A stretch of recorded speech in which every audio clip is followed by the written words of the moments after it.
All right. Welcome into this edition of the Milwaukee Bucks on Tap podcast.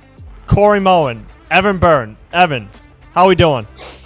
Can't complain. Baseball starting soon. March Madness going on. Bucks basketball's going on. Can't complain. Yeah. Every year is kind of a difficult year for me. Because,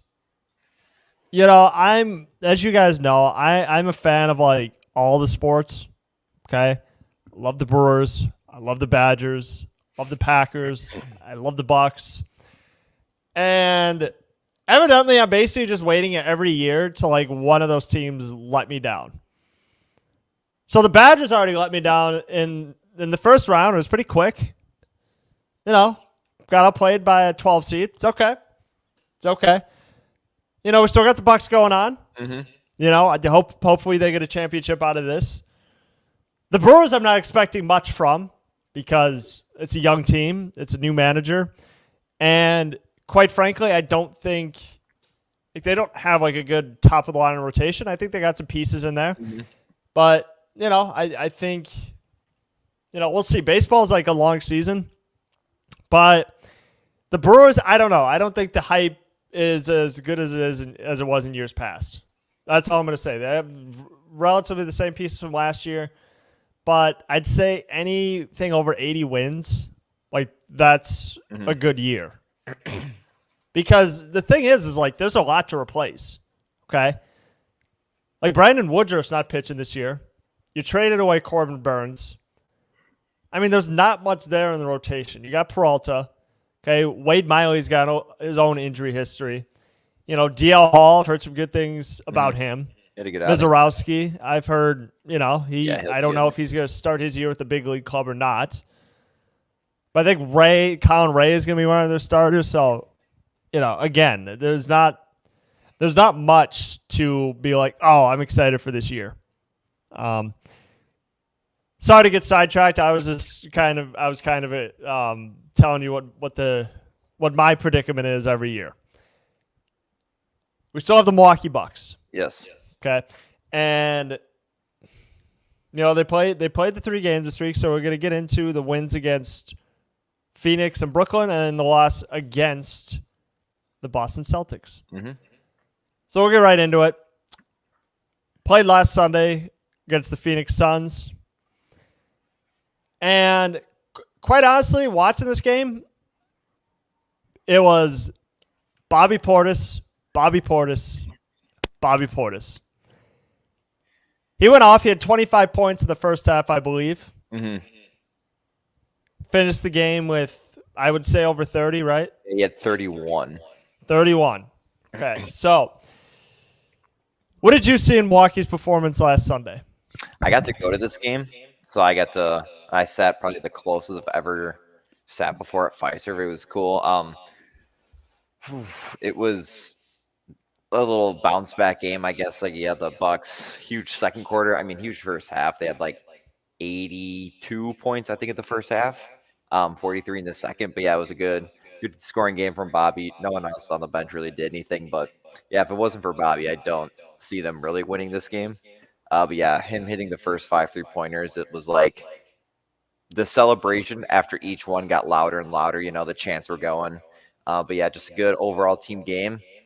Everyone in the starting lineup had double digits. Big game from Lillard. No Giannis. That was a scratch like an hour before or 2 hours before the game. Kind of disappointed, but everyone I feel like carried their own.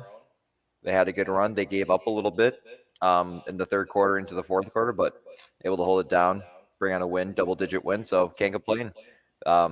Suns were full strength. Bucks didn't have Giannis. Locked him down. And I think the caveat too is that Chris Middleton, that was also his first game back, I believe. Good. And he looked like Chris Middleton of old. Yep. Had 22 points. Now that's the thing about Chris Middleton is this is what he looks like when he's healthy. Like he puts together performances like this regularly. And you saw it on Sunday. The concerning thing about Phoenix, God, they don't play any defense. Like, that's the thing is they don't have like any true ball stoppers. Where, okay, I'd say Kevin Durant's a pretty good defender. But outside of that, I mean, you get rid of Chris Paul, and all you have left is like Bradley Beal and like Devin Booker and Nurkic. I don't know if people consider him much of a good defensive center. No. So, and I mean, look, I know they tried to shore that up in the trade deadline by adding Royce O'Neal, but I just don't know if that's enough defense. They got him really for offensive. To really be like,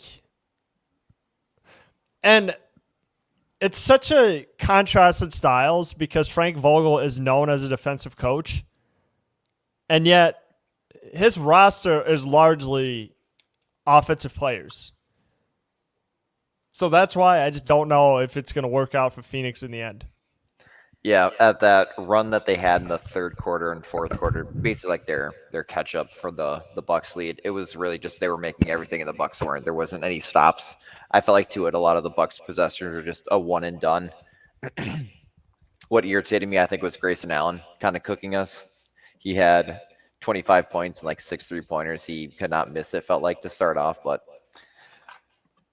honestly, though, for having no Giannis and defensive-wise, I felt like they did play decently. I think Jay Crowder is an underappreciated player for that game. Had a couple threes, had 4 threes, good shooting game-wise, but again, had 3 steals. Where was the other stat that I had?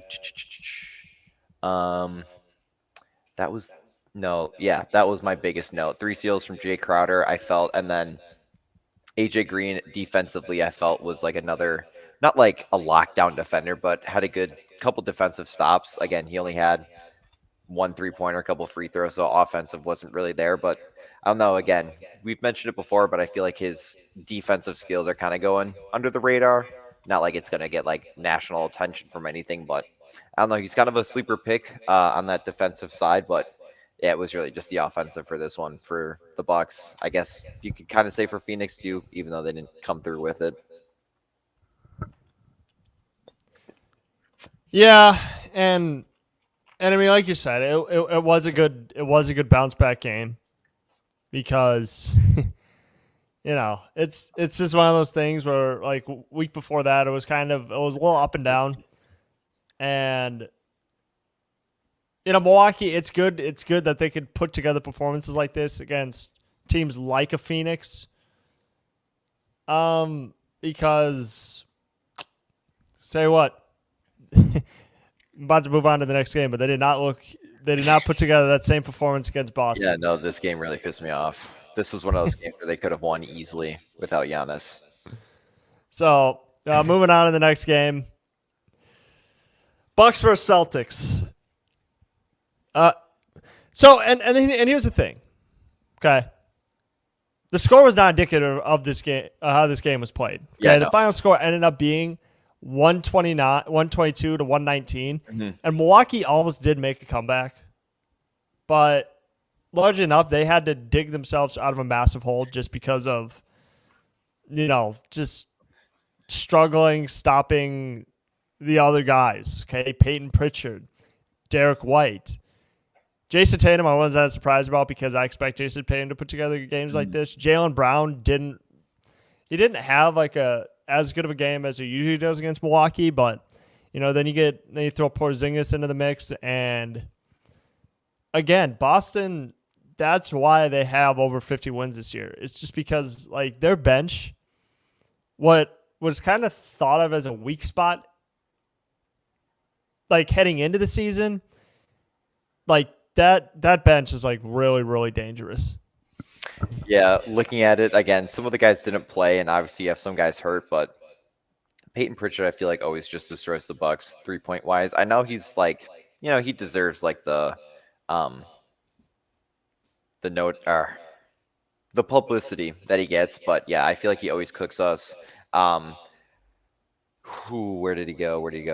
Derek White again, not the best shooting game. Like obviously he put 23, but took a lot of shots. But yeah, Derek White and Peyton Pritchard, I feel like they're they're kind of two backbone guys where they can always rely on whether they're both one of them starting or both are on the bench.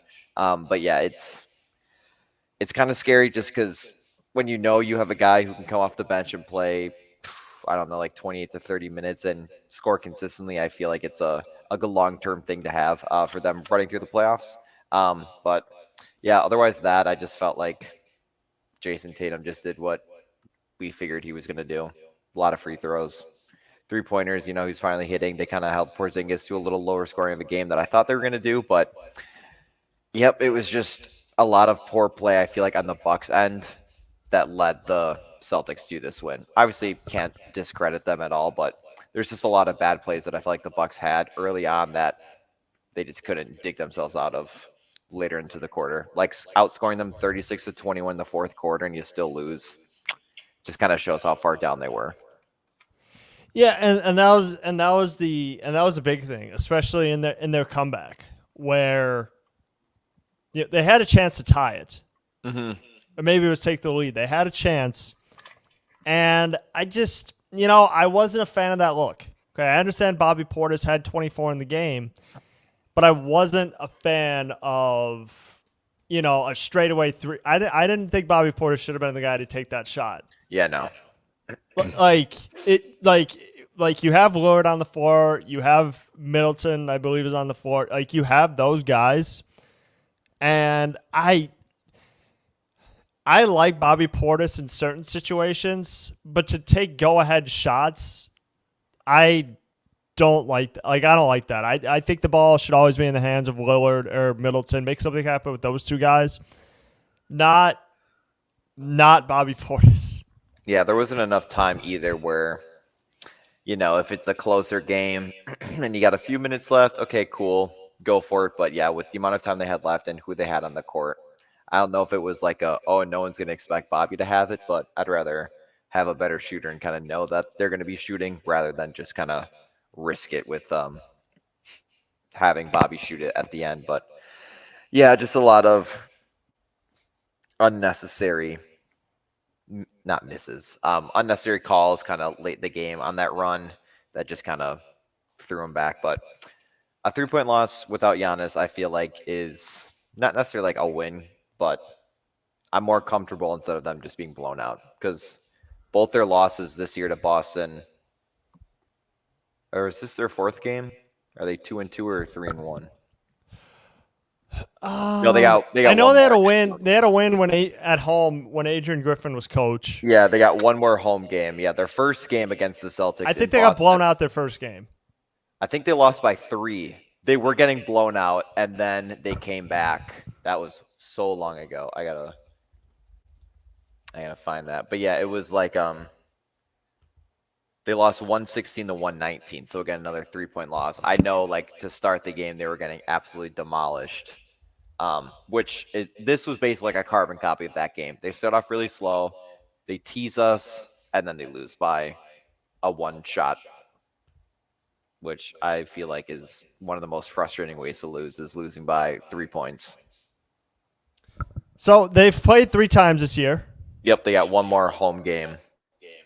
Okay, and so here's what we got for the record. Okay. They played on November 22nd. Boston pulled that off, 119-116. Mm-hmm. They played on January 11th. Milwaukee won that one, 135-102. Yep. And then Boston won again, 122-119. So really, actually, they haven't really been blown out against Boston. So that is a good sign. Yep, they've given up big leads, but the Bucks have always come back from them. Yeah, so it's a good sign. It's a good sign that last year was very much hit or miss. Like I felt like Boston had our number. Mm-hmm. They won like 3 out of the 4 matchups, so they definitely had our number for sure. And it's good that Milwaukee's been a lot more competitive with Boston this year, and I think that'll help them going forward, going into the playoffs if they face off against each other. Yeah, we'll see what happens with that. These were the one where like you kind of hope that maybe there's a little comeback, a little hint. But yeah, I just feel like they can never get that one shot too. tie it up or make it that one possession game until it's not worth it anymore. Like there's no way of coming back. Yep. So moving on to the next game, sneaky. I'm gonna admit I didn't even know they were playing against the Nets. If I'm keeping it a stack, to be fair, it is March Madness, so NBA does kind of take a back seat during this time period. But Milwaukee did have a game. They won 115 to 108. I wasn't overly impressed with this performance. No, I wasn't either. It was. I'm gonna be honest. I thought it was going to be a blowout, and then like third and fourth quarter, I thought they kind of played like dog shit. Mm-hmm. They were, looking at the numbers here, they were outscored in the third 25-21, and then in the fourth 39-34. So, with the team like Brooklyn, I understand they have talent, but they do have an interim head coach and Kevin Ollie, and I just think Milwaukee in this game played down to their competition. With Giannis even being back too, Giannis was back, and they had Middleton, okay, or did they have Middleton?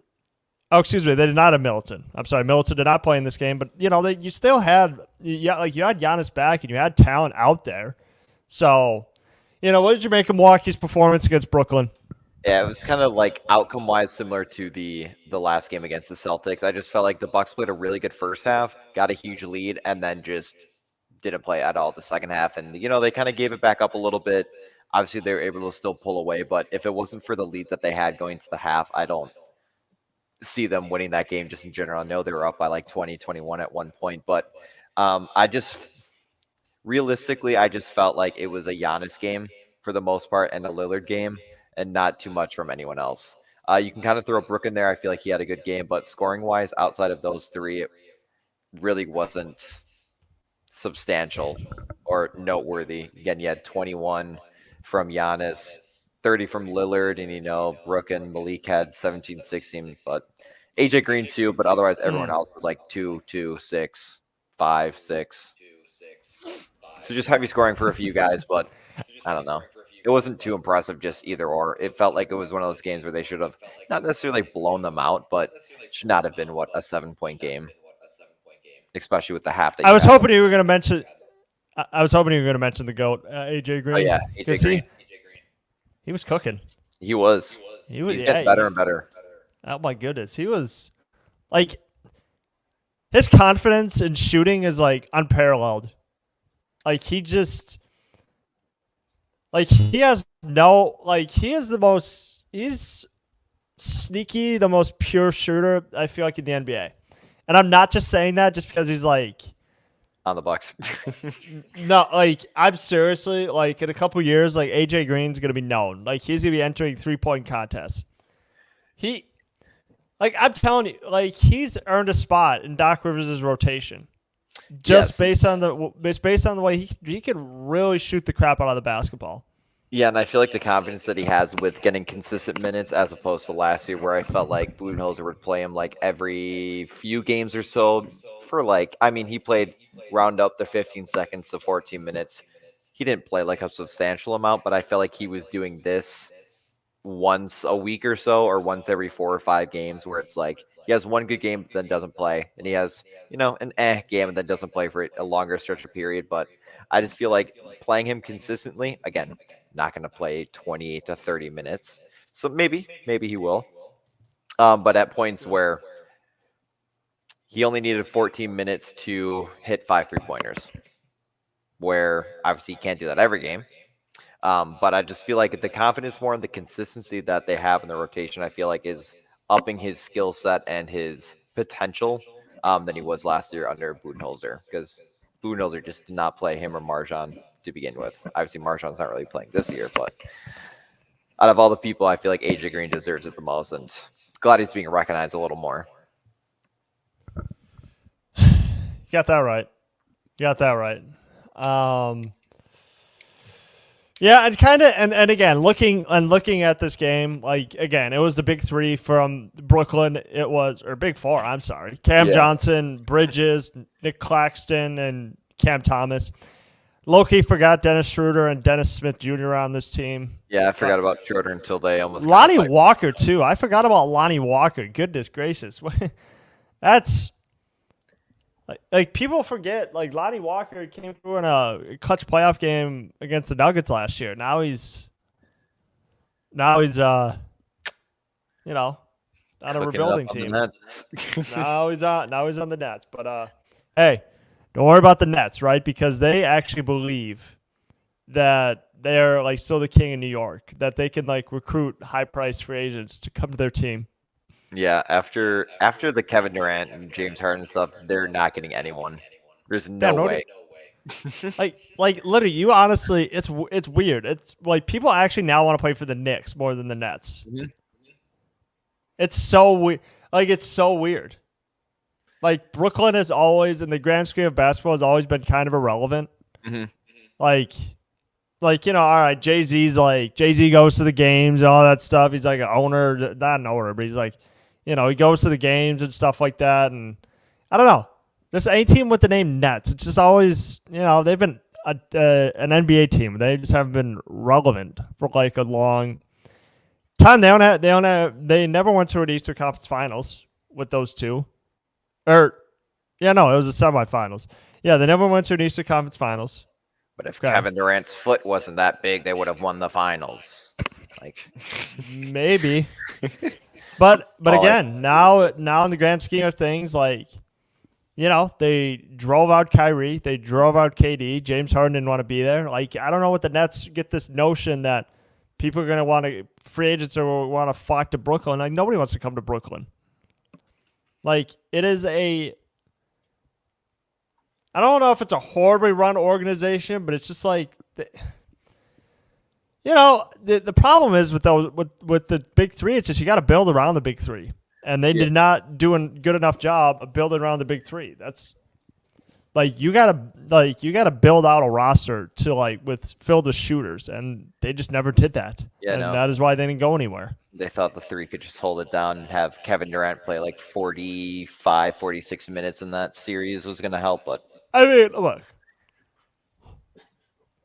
The Nets hope nobody to blame but themselves. Mm-hmm. Okay, you hire Steve Nash, who both Kevin Durant and Kyrie wanted, even though he's never coached before, and they were just basically going off of town alone.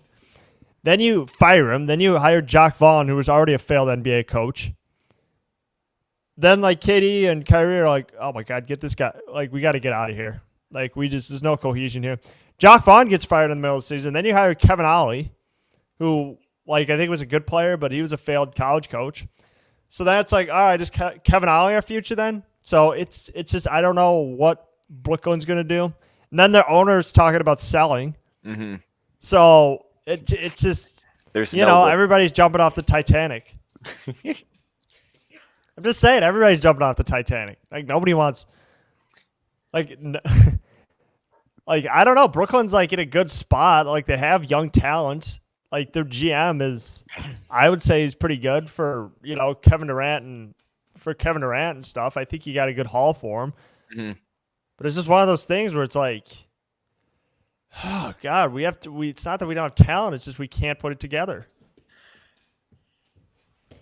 Yeah, when you look at the roster itself, again, no disrespect. I feel like Mikal Bridges is the guy to obviously build around. Now, necessarily, is he going to lead a team to the finals? Probably not. But he's a good second guy, I feel like, just in general, or third guy. But I just feel like in the long run, no one's going to want to recruit there. No one's going to be like, oh, yeah, Cam Johnson, let's team up in Brooklyn. Like, no one's saying that. No. Yeah, they got the four guys. It's just,